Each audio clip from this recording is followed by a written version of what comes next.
Hello, everyone, and welcome to a brand new episode of Constructed Criticism. I am your host, Spencer, and I am joined by my co host, a man with hair that's really red right now, actually. Hi, Mason. Hey, how you doing, Spencer? My hair is always red, buddy. It's this great new camera I got. It's just really letting you see the majesty that is my hair. Yeah, I have like a red beard, but like your hair is like as red as my beard. Yeah, my hair's lights up during the summer too when it gets a little extra light on it. Guess what? We met each other 1 year ago this week. Oh, really? Oh, did you Yeah. get like a Facebook notification or something? No, like that's when GP Vegas was last year. So like that's just when we met. Oh, GP Vegas was this early in the summer? That's crazy. That's it's well, unless I went to Vegas for another reason this week last year, which is possible. I go there a lot. Yeah, I don't remember for sure, but that's crazy. Wow, time flies. Time flies when you're having fun and doing podcasts. You know what else is fun? Is our sponsor over at Oasis Games. And sadly, we are missing our sponsor reader Trey this week. But it's not that sad because he gets to go to an awesome movie festival. He's really excited about it. Really excited for him. But Mason, I hear that you have an ad for us prepared by Trey. I do. Hello, fellow Magic competitor. If you're like me, and I think you are, you're trying to organize a cavalcade of diverse adventurers to join in a quest to go find your missing co-host Trey.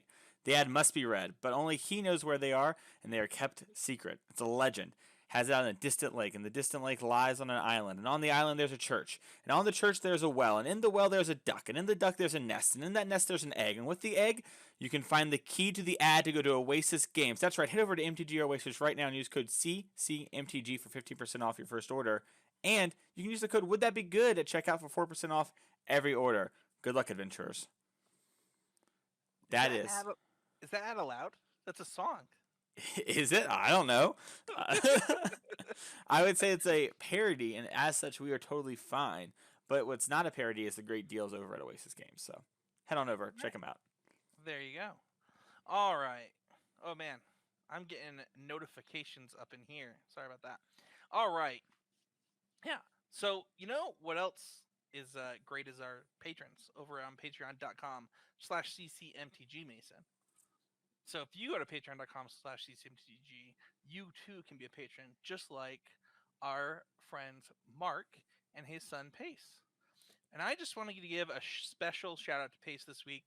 Pace, thank you so much for listening. Your dad sent us a very, really heartfelt message, and I sent him one back, but I kind of wanted to just share kind of my thoughts on the message and about the podcast in general from Mark's message. You know, I Casey and I used to say that it's the kind things and the thanks that we get that make the show worth it.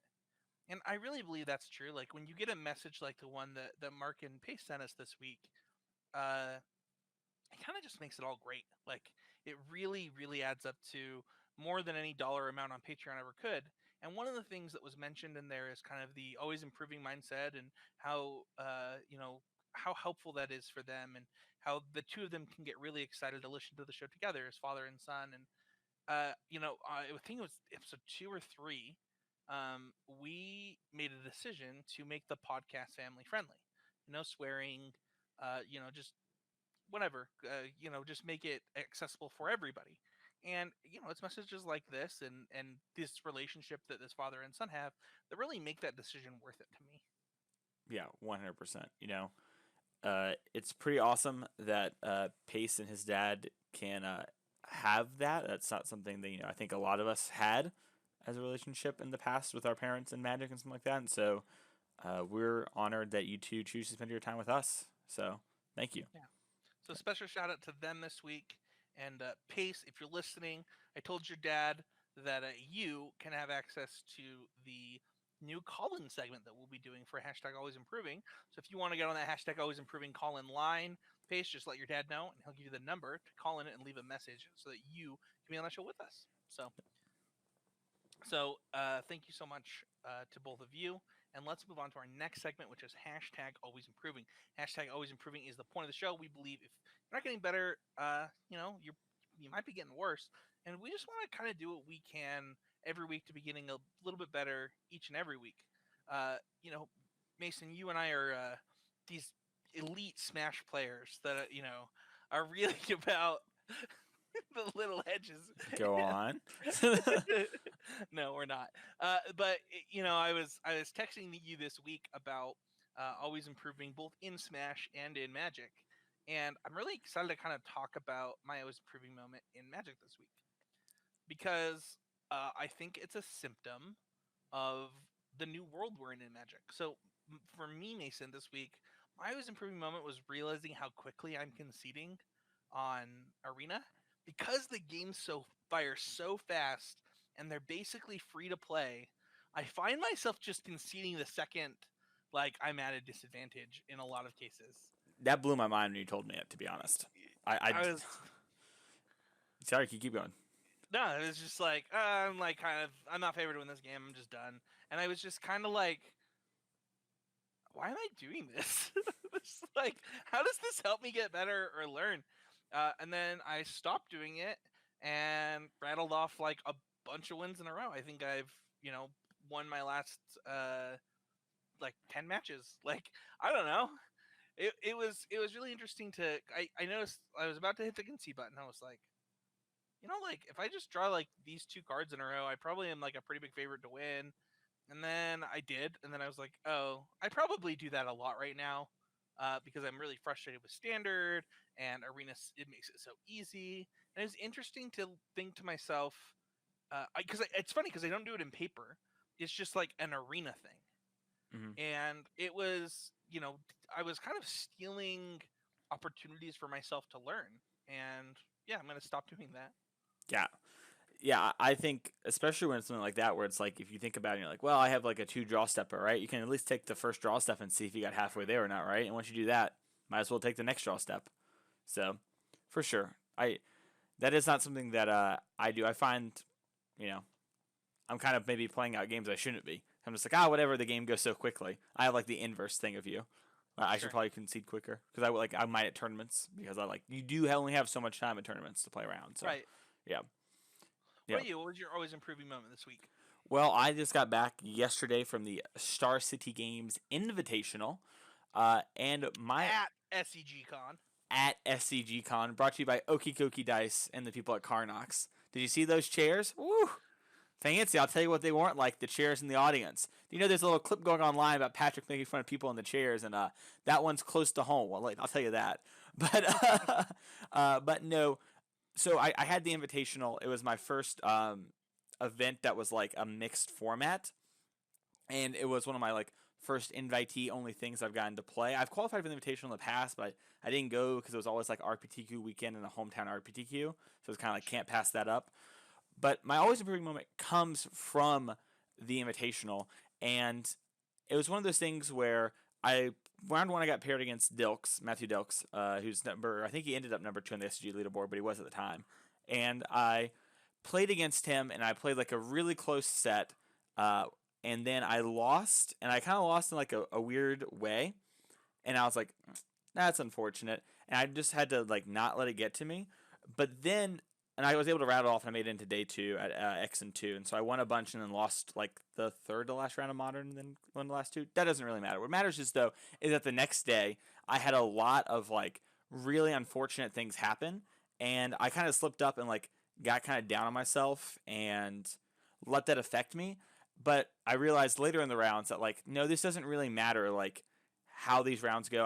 I was playing well. I had a couple unfortunate things happen. Things didn't quite break my way, and I need to like, for lack of a better term, readjust myself and get ready because I still have like 3 rounds left to play, and I need to win those rounds because if I win 2 of the next 3, I have a chance of $500, depending on breakers. Or I might get to draw in the last one if I win in a certain order there. So yeah, I was unable, unfortunately, to win the 2 of those last 3 rounds.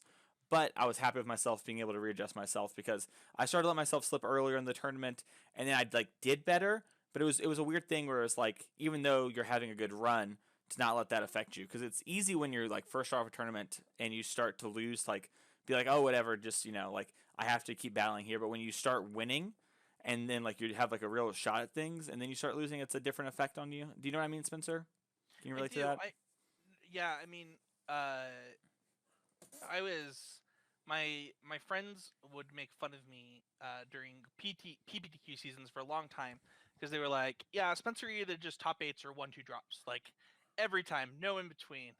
And I think it was, I really don't like the roller coaster rides of Magic tournaments. Those I don't think anybody does. But like when it's like 2 wins, 2 losses, 2 wins, like 2 losses, that's like the worst kind of roller coaster. It's actually like even less fun than the win loss because like the highs are so high and the lows are so low. Um, I do have a question for you though. This is Okay. really similar to last week, Hmm. or maybe not last week, but the week before, where you went to the open Yeah. and you had mentioned kind of getting unlucky there and trying not to let that infect. And it wasn't an always improving moment as much as saying you were able to not let it impact you. Hmm.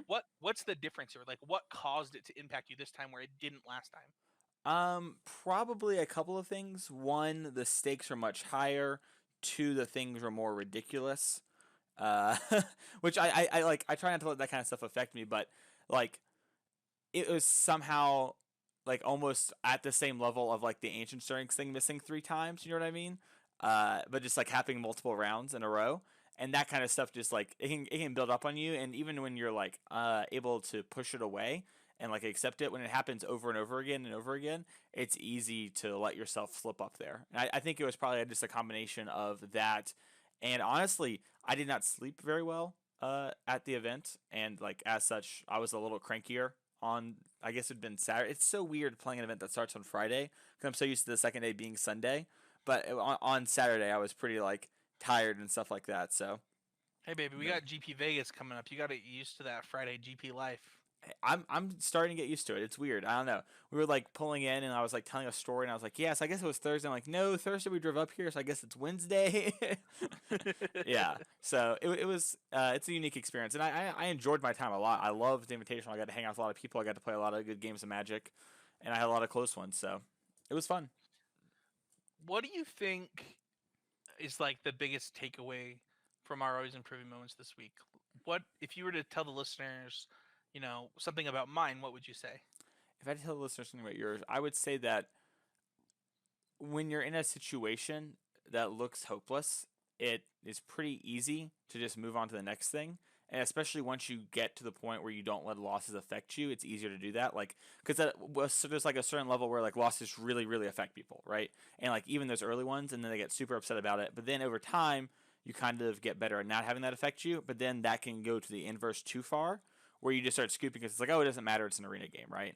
And you cheat yourself an opportunity to learn. So you need to be able to recalibrate yourself and get back to like, hey, I can still win this game. It's unlikely, but I should at least take the steps I can to win this game. I've set aside this time to play Magic. I should play it. Yeah, I agree with that wholeheartedly. And I think the other thing on mine that I would say is a takeaway is just that, one of the things that we preach on this podcast is like putting yourself in a position to win, right? Well, it's really easy to stay in a position to win if you're ever in a position where you're likely to lose. But if you are never in a position where you're likely to lose, you don't get those opportunities to put yourself in a position to win. You're just winning and winning and winning, and you enjoy winning so much that you don't get to enjoy the struggle in the process. Mhm. And then on yours, I think that my biggest takeaway is, maybe reflecting more often on how you're feeling. This is something that I sometimes can struggle with, where I'll start writing the event and I won't check myself before I kind of wreck myself. And like it'll be a little bit too late.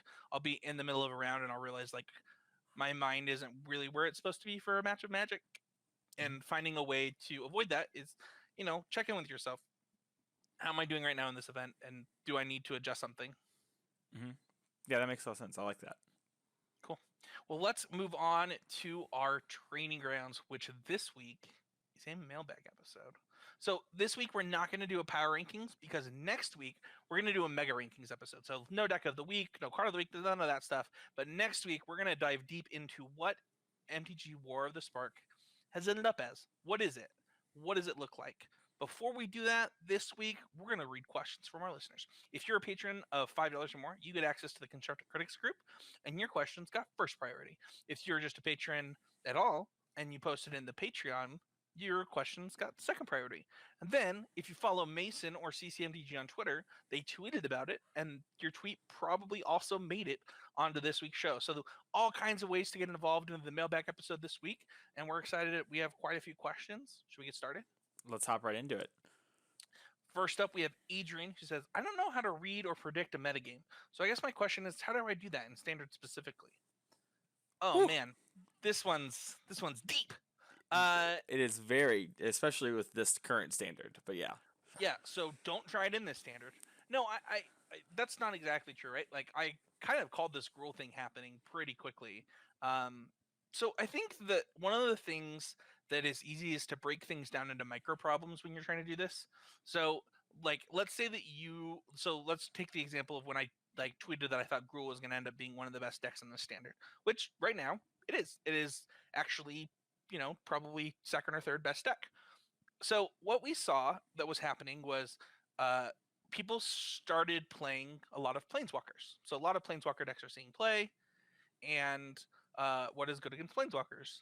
Well, haste creatures are usually pretty good against planeswalkers. Trample is pretty good against them because it gets into the things.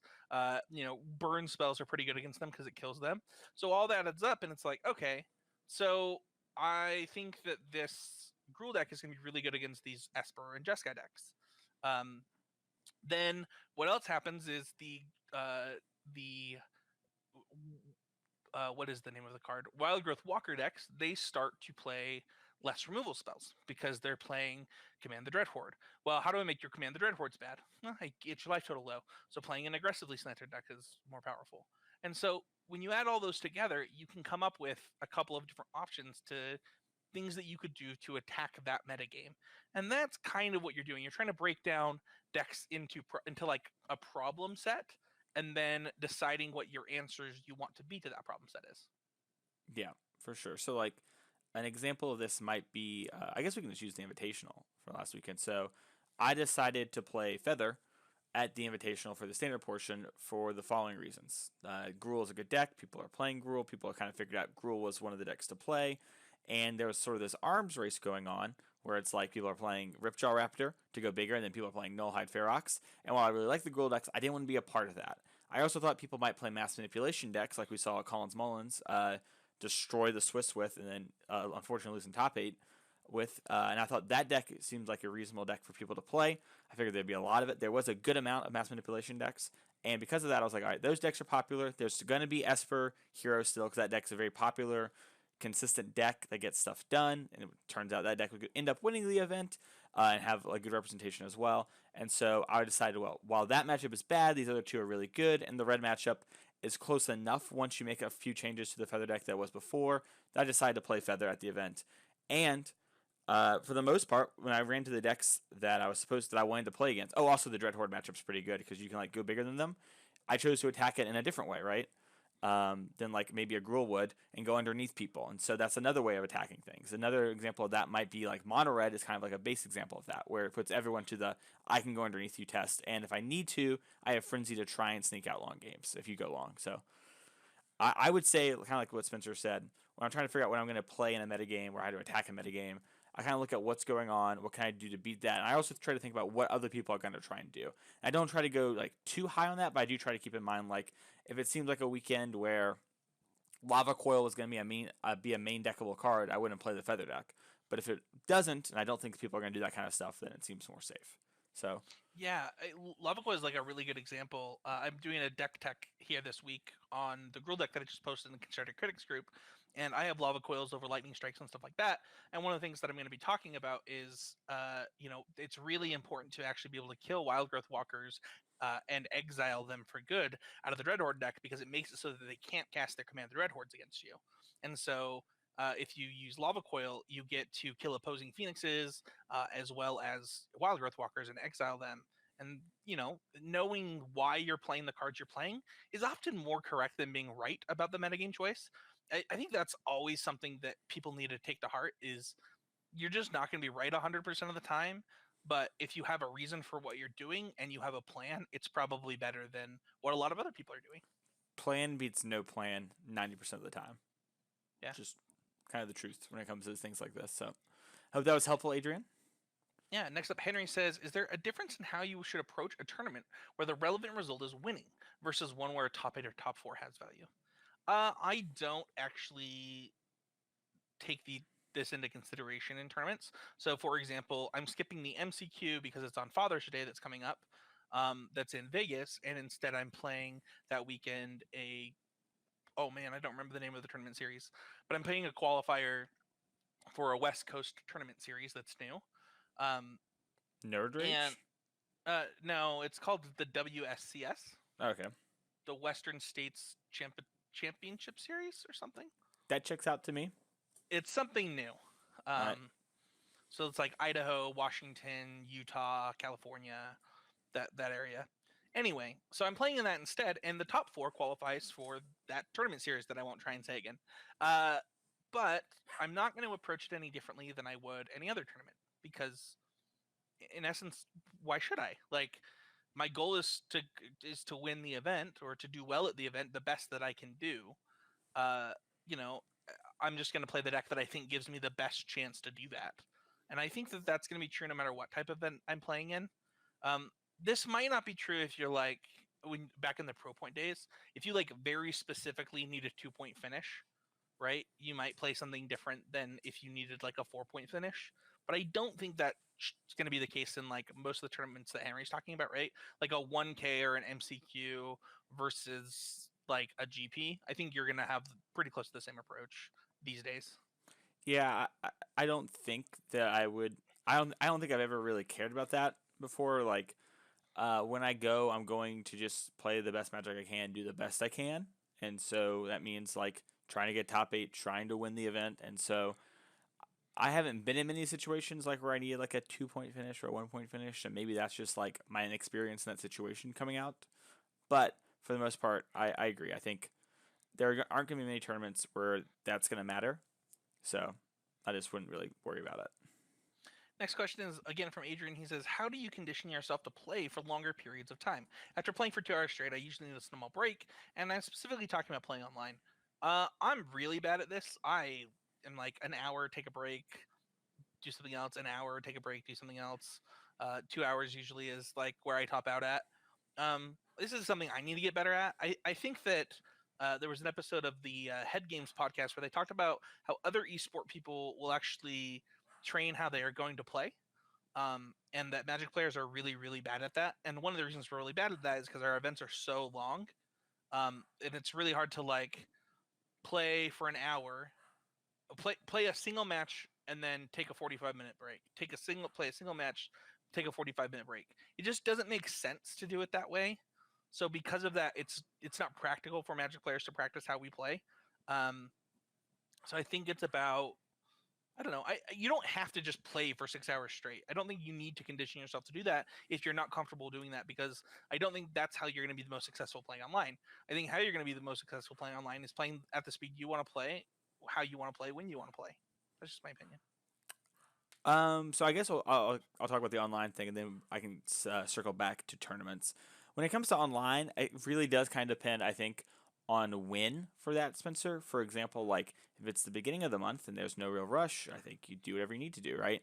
But if it's near the end of the month and you're trying to hit top 1,000, I think you kind of have to dedicate to playing a lot. If you're outside and you can't sit on a rank, if you can sit on a rank, it's different. You can just play whenever you start to fall out of the top 1,000, right? But Do you think that's what Adrian's asking? well, Adrian's asking, how do you condition yourself to play for a long period of time, right? And so, but you had mentioned how you thought that was like fine to like stop and go when it comes to online play, and I think you just personally, I think you just play a lot, and you get used to it, just kind of like working out, right? Like if you work out more, you get used to running and that kind of stuff. If you just Sure. play a lot, you get used to playing online more. And since the question is about online, not tournament play, I was trying to separate them. But I do think there are moments where you have to be able to play for long chunks of time, and so you have to be able to practice that. Yeah, so I think there are going to be moments where you need to be able to play a lot online, and so that's why I was kind If of that's mentioning that. if that's your goal, yeah. I don't know if that. So here's the thing. Well, let's get into the next question because I think we can just kind of combine what we're talking about here. Because the next question is from Jeremiah. He says, "How do you grind a mythic? What is the most time-effective way, other than winning best of one or best of three? Uh, once the month rolls over, what's the best way to grind back to Mythic? So I just want to state that I do not have any plans of being an arena ladder grinder right now. So, but I have, uh, you know, done the Mythic grind, and achieved Mythic. So here's the thing: you shouldn't play best of one if like you're trying to do it as fast as possible. You should play best of three. There's a Frank Karsten article that explains why, that we can link in the description. I'm Mason. I'm just gonna be honest because like we're on a podcast. It's like our job to talk about this thing. I'm really worried about the ladder system in Magic. It's like pretty freaking unhealthy, and people are like tying a lot of their self worth to it, and I don't know. I think that's Magic in general. So I think the ladder system is just a way that is easy for people to see it. But I think a lot of times people tie their results and their success and how they're doing to Magic too much. So I think we are hitting at a much larger problem for what it's worth. Well, so like as somebody who, you know, as somebody who maintains like a top 1% Magic skill level, playing, I don't know, some weeks 10 hours of Magic a week, some weeks, more than that. I never have. I don't know. I just am not interested in the ladder grind aspect of Magic, and I think people feel like they're forced to participate in it. And I just want to like let listeners know that you are not. Like, if your goal is to go to the Mythic Championship, like it doesn't have to be an arena one. If that you want that to be your goal, that's awesome. If you want your goal to just to be Mythic, I think that that's obtainable. Like, if I think that you should play best of three, play the deck that you think is the best deck at that time, and just play. I don't think there's any really special things. Obviously, if you're trying to do it as quickly as possible, playing an aggressively slanted deck will actually help you with that. But I don't know. I am not participating in it right now. Mason, we're the same rank right now. So tell me tell me your thoughts right now. I just got so like it doesn't. How do I say this? Like I try and hit Mythic or whatever, but that's more just because like I play 4 hours of Magic a day or whatever, right? Like I'm just playing a lot of ranked, right? So Sure. like by default, like I'm just working towards Mythic constantly. I think an Yeah. interesting about Jeremiah's question is that he's like, what's the fastest way to get there? And I don't think fast really matters. If you mean like time efficiently wise, that definitely gets there. But you don't need to be Mythic in the first week. You don't need to be Mythic, until really the season ends to get your maximum amount of rewards, right? To get all the packs and all the gold. So I wouldn't worry about like, oh god, I need to hit in the first 2 weeks or whatever, because it doesn't really matter. Like last month, I hit in the first like 2 days. I peaked at like 7, and then like I fell out of top 1,000 because other things going on, right? You know what I mean? You peaked at 7 and then fell. Didn't play and fell out of top No, 1,000. I played. I was always playing. Oh, okay. But like Okay. between winning and losing. But also, if I peaked at 7 early in the month, I would have fallen out of top 1,000 if I didn't play all month. So it's not like you can just sit there and camp. Well, so one of the things is like I had 2 weeks left and was at like 400 and something, or maybe it was a week and a half. Either way, and I decided that and this is actually the reason that I decided not to do the Mythic thing for what it's worth, is because it incentivizes me not to play Magic in different ways, and I'm not really about that life. I mean, I could just jump into an event once I get to the rank I want. Maybe I'll do that. That actually sounds great. I'm rethinking this live on air. But anyway, so I lost a match and lost 200 spots. That happens. And was like, oh, well, I'm going to sit here and see where I ended up. The next day I logged in and had lost 400 spots. Yep. Or just short of that because I was at like 989. So, I mean, it's tough. Like, because the other thing is the only, like, if your goal, Jeremiah, is top 1,000, the only day that matters is the last one. And that's another reason, like, for me that I'm not incentivized to do it as somebody who, like, has a pretty demanding job. Like, I can't just, like, take off a day every month to just go grind. And it just won't work for me. Yeah, you need to be in the top 10 going into the last day to, like, not play, basically. We're, like, probably more like top 50-ish, but yeah. for the most part, you have to be up there in order to not play on the last day. Yeah. So, I think that's what I mean by it's not healthy, right? Like, Mhm. imagine if I was like, no, I'm gonna get top 1,000 every month. I'd have to take vacation days every month to get it, yeah, and that's I don't know. That's just not feasible. yeah, that's definitely. And there are people whose lifestyle are, and that's your goal. I think that's fine. Like, live your best life. Do what you enjoy doing. Yeah. Uh, I like the second part of this question. Once the month rolls over, what's the best way to grind back to Mythic? I actually do think that the first about 28 hours are pretty good for what it's worth on like getting rank. I found that less people are playing at the very beginning because they're burned out from the Mythic grind before. So I did get to diamond in like a couple hours last month, just just because like the quality of competition was a little bit lower because the grinders were taking a break. I think your mileage may vary on that. For example, Henry tweeted about how he got paired against like 7 MPL members in like the first day of the rank reset rating. Because like you're also now everyone who's in Mythic is now in Plat 4, no matter what spot in Mythic you're on. It's not like you're Mythic 1, you start in Diamond, for example. In case you've Sure. never been to Mythic, you always reset to Plat 4. So I think that can happen. I think, you can also, it also depends on your goals, right? Like if, like me, I'd want to be paired against all those MPL members, so I'd want to play more in the first couple Sure. hours. So yeah. I All don't right. know. I don't really have an answer for that question. I would just say do what you enjoy and what you're good at. And if you're like enjoy playing red decks and you're good at playing red decks, then do that. So Next question we have is how do you work on your physical mechanics like keeping the battlefield and graveyard shuffling? Uh, we should probably do an episode on this one day. Um, this is something that uh I think that a lot of people work hard at to figure out exactly how they want to do this, and also do it in a time efficient way. Uh, I don't. There's not a lot of content on this. yeah, I read this question. I was like, I don't know how to answer this because the only thing I've ever done when it comes to this is I move my deck from being on the right to the left side to force myself to slow down when it comes to drawing cards, but because of hacks and stuff like that in modern. But for the most part, that's not something I've ever actually thought about. So unfortunately, Adrian, I don't think I can. I don't know how to answer your question. Yeah. Here's a couple things. One is slide the cards across the table when you draw them.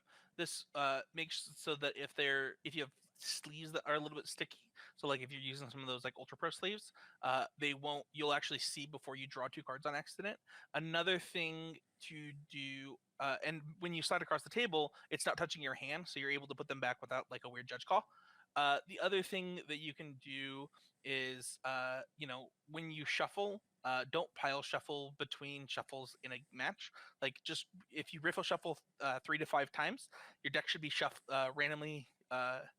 And what is it? It's not riffle shuffle. What is it? Mash shuffle? Is that what they call it? Yeah.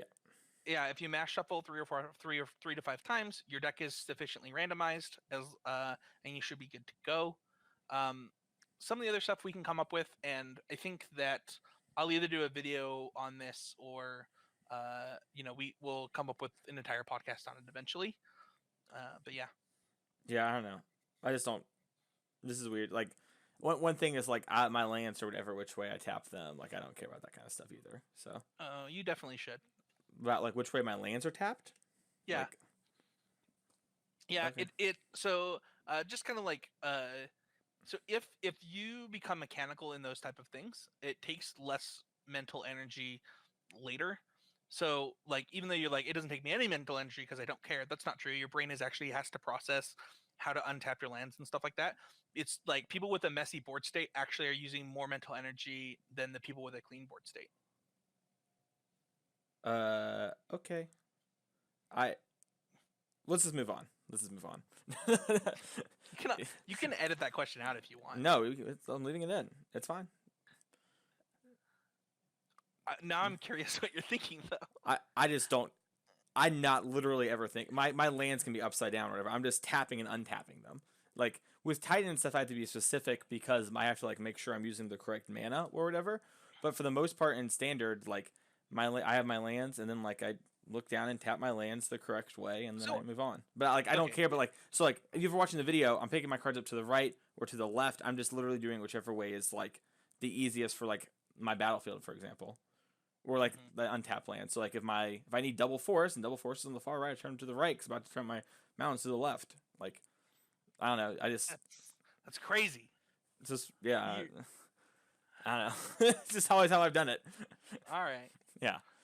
We should get some tactile brain person on the podcast to talk about this, because I would almost guarantee that you're actually using more mental energy than you think you are doing that. But next up we have Corey. He says, "How exciting are you, Trey, to kill Mason with Hogak?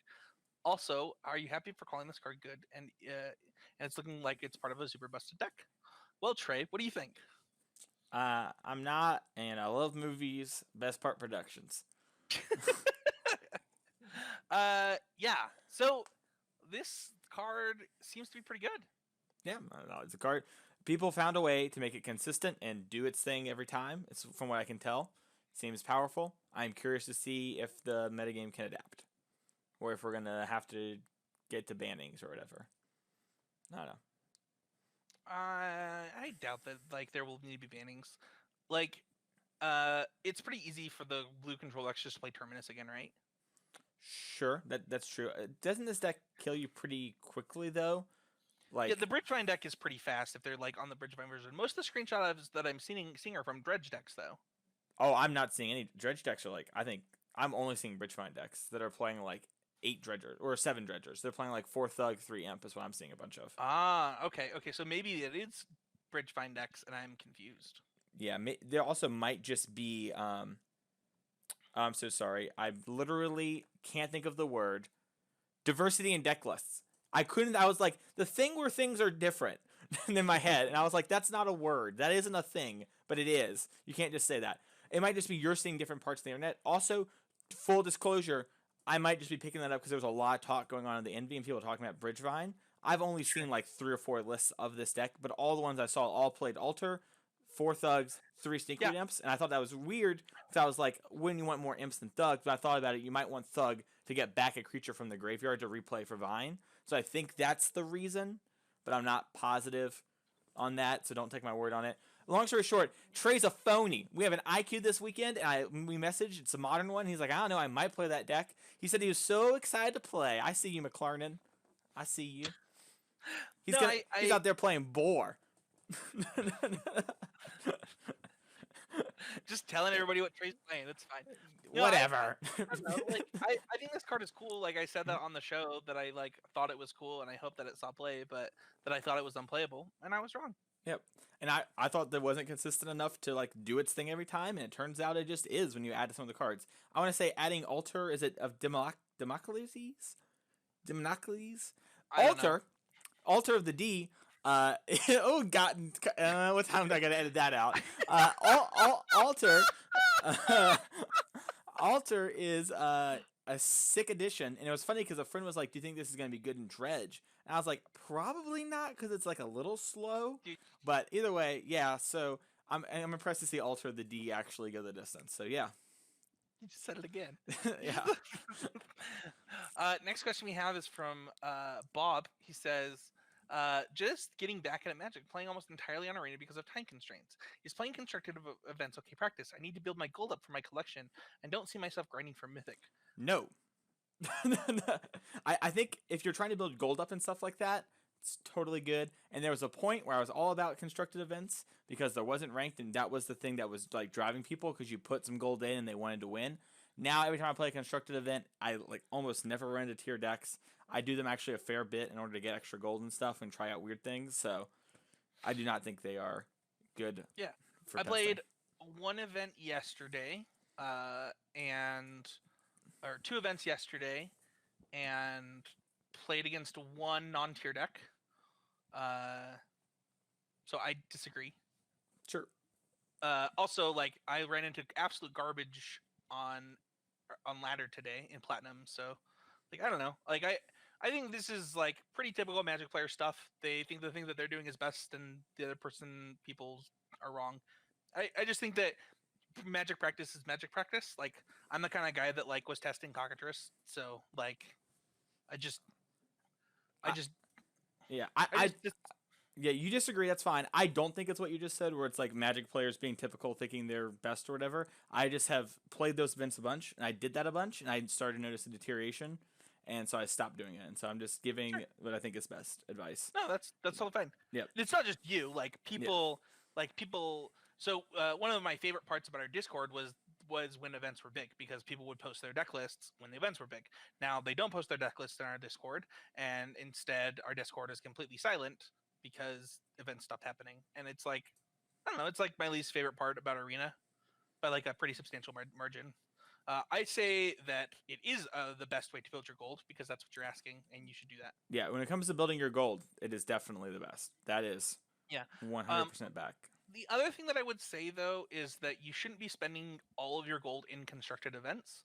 You should be spending your gold in drafts to get to constructed events, and then playing the constructed events to get to drafts, and then drafting in to get the gold to play constructed events. It should be a cycle if you're trying to build your collection now that you've gotten back into Magic. 100%. And you should only use gems for the 1500 drafts. You should not use gems for the best of one drafts. Yep. Yep. Next, we have what makes you want to make Magic content? What drives you to play Magic? And top 3 least and favorite foods. Favorite and least favorite. Mason, what makes you want to make Magic content? I guess a lot of things. So one thing is I always enjoyed content creation and that kind of stuff. I've played other games and made content for that. And I just like talking about the game and doing that kind of stuff just in general. And I like discussing this kind of stuff. And I also like helping people improve at things in life and helping people out. And I think that I can bring something to this conversation, and if not, I can hopefully ask the right questions so that you can learn. Well, technically, like the wrong questions, but like ask the questions that will help the listeners learn. And I especially felt that way when I was filling in originally on CC. It's like I had just started playing Magic competitively, and I was able to ask Michael and you questions. That like I felt like someone who's just learning can ask because that's where I am. And that's kind of one of the things that does it. And I would say the second part is I just like doing it. So like I enjoy doing it. I enjoy helping people, and it was amazing this weekend. People recognizing me for it. My round 2 opponent used to listen to CC and recognized my name because of it. And yeah, it's crazy. Yeah. So for me, making content, I don't know, man. I've been doing CC for like 12 years, 15 years, something like that. for like a long time. So at this point, it's just like I don't know. It's like the best part of my week. Like I get to sit and talk with my friends and talk about a game that has really had a positive impact in my life, and I just want to share that positive impact with other people and help. Like, yeah. So that's it. For Magic content specifically. That's it. I do wish that I made other content. Um, like Mason and I had a podcast called Need to Nerd that, we stopped due to really my time constraints more than anything. And I wish that I had more time to make different types of content. Like I love Magic, I love what I do for Magic, but I do wish that I did other content too. What drives me to play Magic? I don't know. I really love it. I love getting better. Magic is one of those things that like is never going to be solved, and I like the puzzle. I don't know. I like it in a lot of different ways. So like it's not just one thing about Magic. That's what's so cool about Magic is how complex it is, and for that reason, like I'll probably just play it forever. Yeah, I agree with that last part. It's so complex, it's so crazy, and it's always changing. And it's not like a game like chess where you can really like master opening moves, and then it becomes kind of like branching path decisions at that point. It's like always different just by the simple nature of like shuffling a random deck of cards. You can always change your deck, you can change your pieces. And I just have loved card games my whole life. I have not been shy about the fact that card games help save my life. And I think that ultimately, like what drives me to play Magic is just I enjoy competing. I enjoy the game and how it plays out, and I want to see how far I can go, how good I can be, for lack of a better term. And so I like that. And so, Top 3 favorite foods. My favorite meals in order are number 1, pork chops, mashed potatoes and gravy, and green beans. Number 2, Korean barbecue. Number 3, grilled chicken tacos. Don't really care about how they're made or anything. I just love grilled chicken tacos. Top 3 favorite foods. We got sushi, we got salmon, we got salads. Boom. All right. Least favorite food, Spencer. Go. Yeah. So number 1 is probably corn. You live in the wrong country. Continue. I know. I actually think I might be the only person that doesn't like corn. Not like. Now like, my mom hates I've that band too. Oh, really? Yeah, she hates that band. She thinks they're overrated. Oh, got it. No, like legitimately, I just actually have never met another person. Every time I'm like, yeah, I just don't like the food corn. People are like, what? I'm like, yeah, I don't. It makes me like sick to my stomach. I don't know what to tell you. Is that all? Is it all corn? Like, does corn syrup do it too, just for the sake of the conversation? No, okay. just corn. It's like the actual smell- kernels. Yeah, like I can eat popcorn. Like I prefer it buttered and stuff, but Okay. like yeah, I don't know. All right. Don't come to the south. Number 2, I don't know if like it's actually my least favorite is taste, but like it's probably pineapple at this point, just because like people are so ridiculous about it. And then I don't know what number 3 is. I like to try new things, so it's really hard.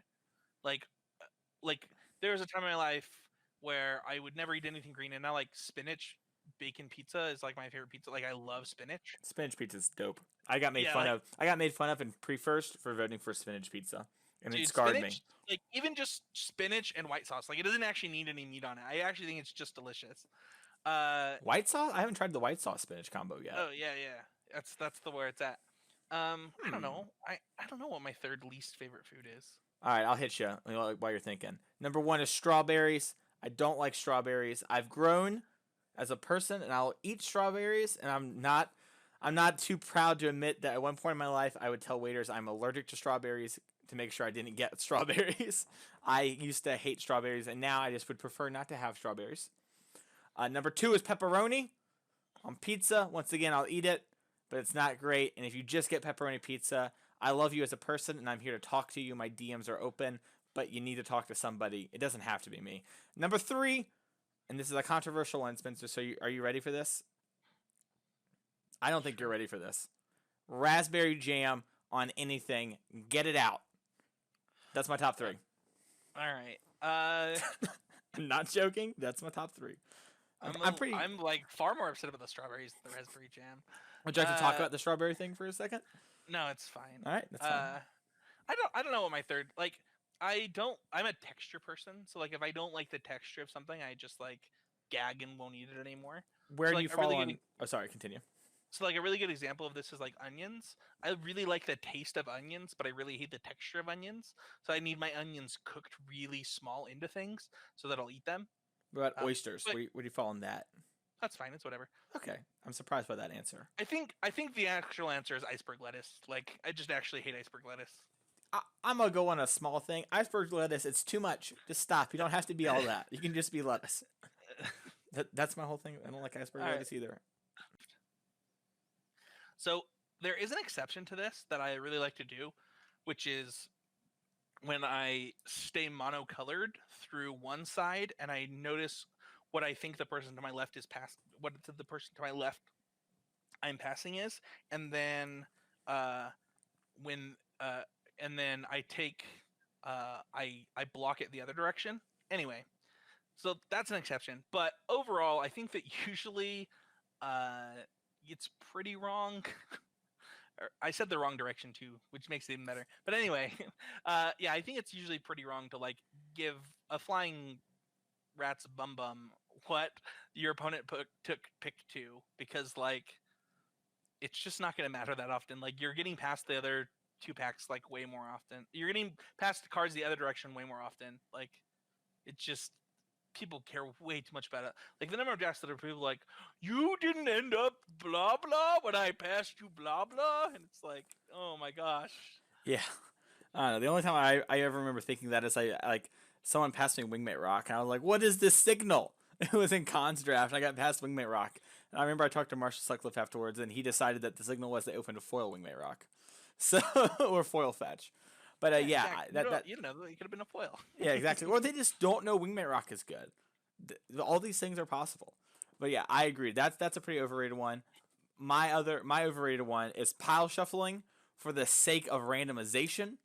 It is not it does not make your deck random. It is pile counting. Just call it pile counting. It is a way to show your opponent like, hey, look, I have 60 cards in my deck. I don't have like 61 or 59 or whatever. Like I have a 60 card deck, and it's a way to double check your deck.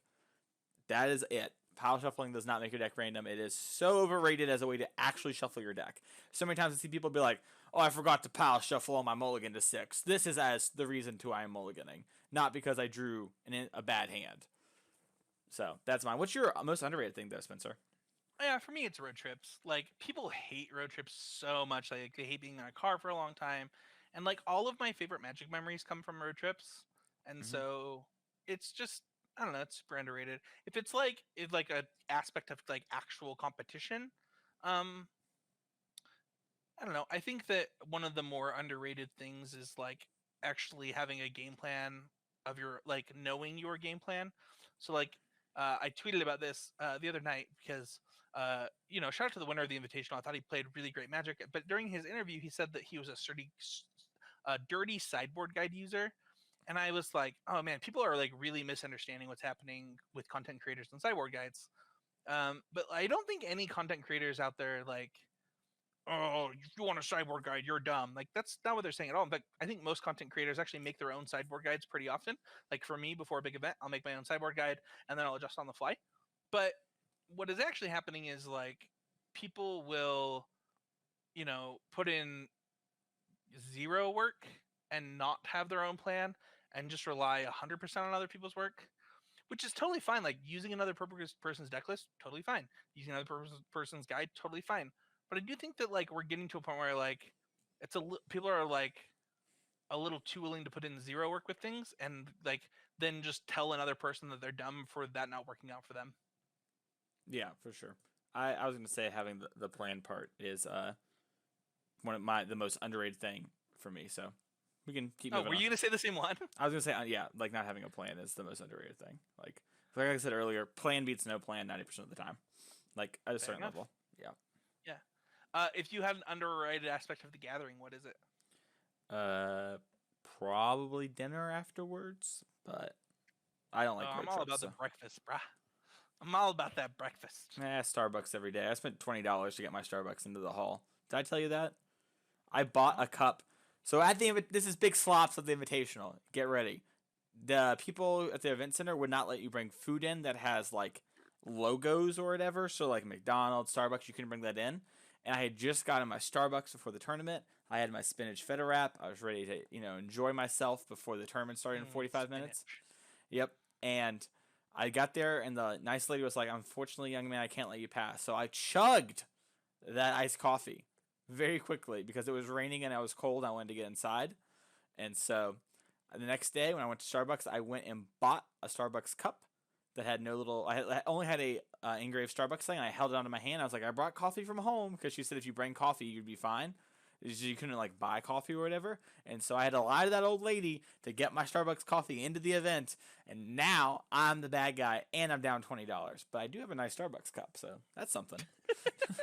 Yeoman5 says, where did you pick up your excellent conversation and hosting skills? That's for you, Mason. I don't know. Jokes aside, it's probably just talking a lot, but yeah. I think you said something really interesting on Twitter Mhm. that I noticed was true about both of us. We both took theater.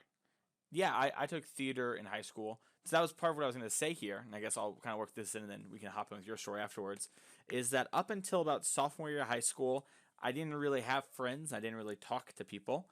And I took theater class and got on some anti-anxiety meds and made a new friend, and now you have to deal with this. So it is a different experience than who I was, a mere, I guess at this point in time, 14 years ago. So Yeah, I've always been a talker. So if you've met my kid, you definitely know where he gets it from. ball. I like that. That's like he. It was really funny. I was googling how many words should your kid know at about 30 months, and the answer is about 200 to 300. Maxwell knows well over 1,000 words, like probably closer to 2,000. Mm-hmm. And so it's really hard when your kid talks in complete sentence, like like your kids should be able to string words together. Like they should be able to talk in complete sentences at 30 months. But Maxwell actually just has full blown conversations with you, Mm-hmm.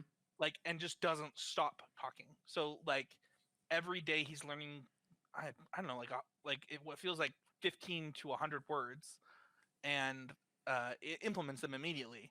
And so like I'm talking to this child that doesn't have the capability of like the other day he tried to negotiate with us. So like we're at the store and I don't know why I'm telling you this, but anyway, it actually has. I think it like says a lot about me as a person and like why I do this, because my kids just like me. We just like talking to people and having conversations. So the other day, like we're at the store and he asks for a piece of candy. He says, "Hey, mommy, can I have this piece of candy?" And she says, "No." And he says, "Okay, well, I'll ask dad." And he turns to me. He says, "Dad, can I have this piece of candy?" And I said, "Well, what did mom say?" He says, "Well, mom said no, but I really want it."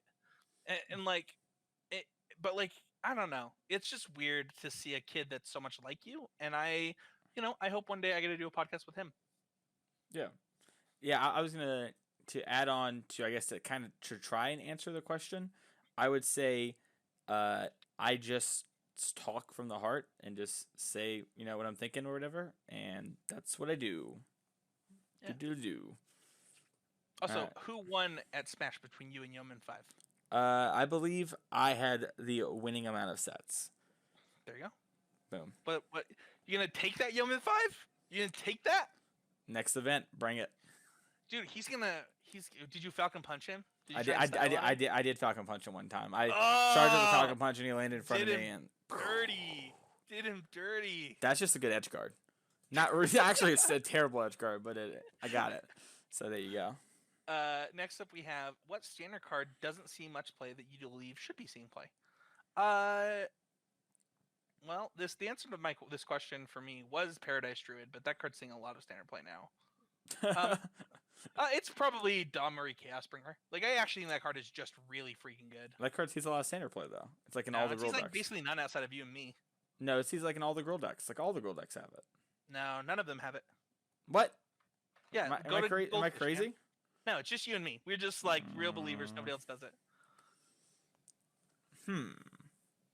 Well, what card do I think doesn't see enough standard play for how good it is?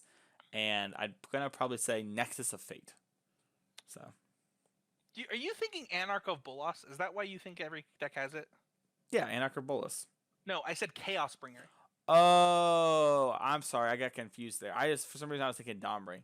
Oh yeah, that Domri's almost out of the deck too that you saw earlier. So you know what? I'll answer this. Chandra Fire Artisan's not in enough girl decks. Oh man, so I was all about Chandra. I was like cutting my Domries, and I just think that's wrong now. Like I'd just much rather have Domri again. Right Like- now, I want to split. Yeah, that's what I was on for a little while too. But All right.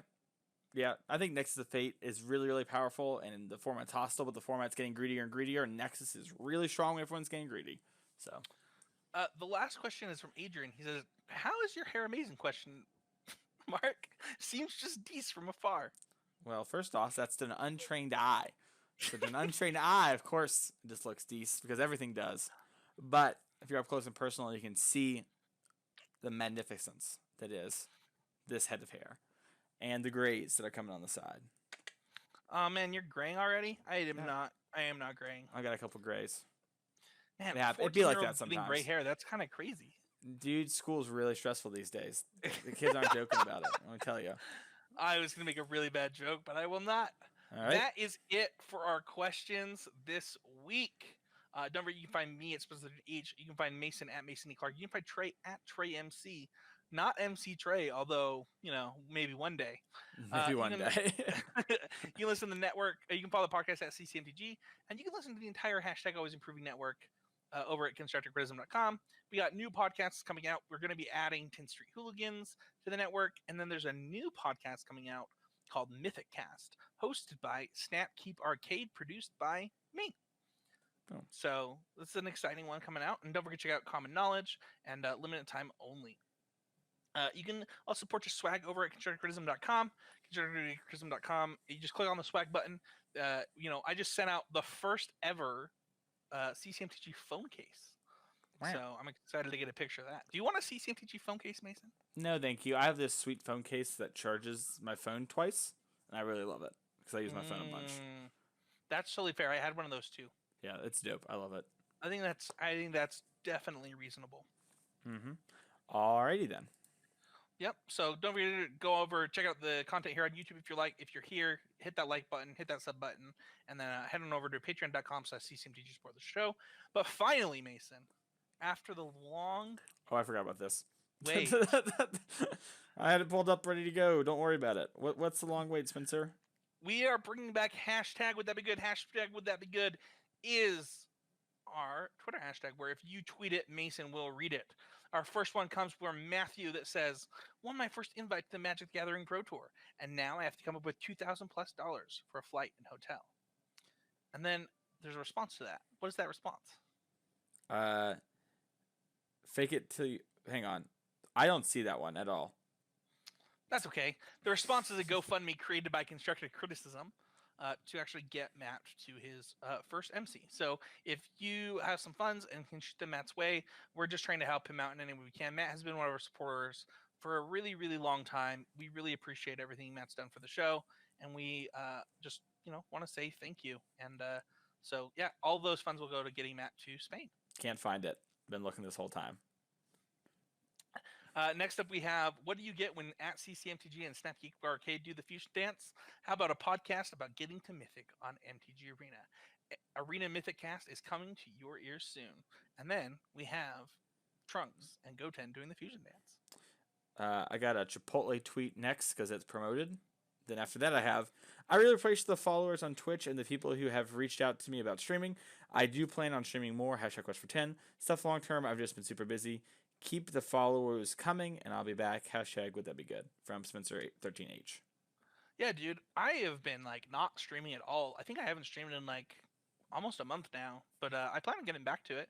Your stream was sweet today. Where can people find you streaming? Twitch.tv/TheMasonClark. Yeah, there you go. I hear that you have a sweet new bits leader. I have someone who's number 3. Number 3 is Spencer13H. What? Yeah. That was number 1. Number 1 is CCMTG, right? No. You were tied before you made that second donation for third. Number 1 has 5,000. They have a bunch of bits, $50 worth of bits donated. See, my friend Justin and my other friend, I'm forgetting their name right now. Whatever. Sorry, buddy. They had a bit war because I think they were both drunk on my Twitch channel one night, and they donated an absurd amount of money to be number 1 on my leaderboard. So you're gonna need to get that wallet open. Number 1 thing, man. Maybe. Oh, I wonder if it goes by day, because on my screen I have all time. I can double check for you. Don't worry, buddy. I might be mistaken. You might have donated enough. All right, next up we have Couch Troll. I mean, I can go donate $50. Don't get me wrong, Mason. You do with your money what you will. I'm not saying that's the best. I'm also saying it's definitely not the worst. You could be getting paid for CCMTG in a whole new way. Please, God, no. Couch Troll Brewing says, hashtag would that be good? Fake it till you make it is about overcoming imposter syndrome, but when you take it literally, may backfire. You always feel like a fake, an imposter forever. May I suggest own it while you hone it? I like that one. Yeah, that's cool. As somebody who suffers really badly from imposter syndrome, I might adopt this. Boom, do it, crush it. Maybe that Trey MC was onto something at CCMG. LOL. And here we have an altar and some zombies and the Hokage. Yeah. Big Hoagie, as I'm going to call them from now on. I like that Andrew Elliott is back and ready to attack with those hashtag would that be goods. So what do you think? Do you think Trey was right? I don't know. So one thing that happens with Magic Online, is the new deck happens to have played a bunch. Some people might not. There's a lot of other things going on too because people are trying with Modern Horizons. My gut says that ensnaring bridge decks are pretty good against this deck, and this deck has a hard time if it can't get on the battlefield with winning. Because I don't believe the altar targets the opponent, right? Where does it work? Does it? Because the altar targets the opponent, that's not a problem. I'm reading it right now. Altar of the D says sacrifice a creature target player puts equal to the number of So it's target player. So if you're War Prison deck, you're gonna need to get the Witchbane Orb down, but that isn't actually an actual problem. So thanks everybody so much for listening this week, and we'll talk to everybody next week.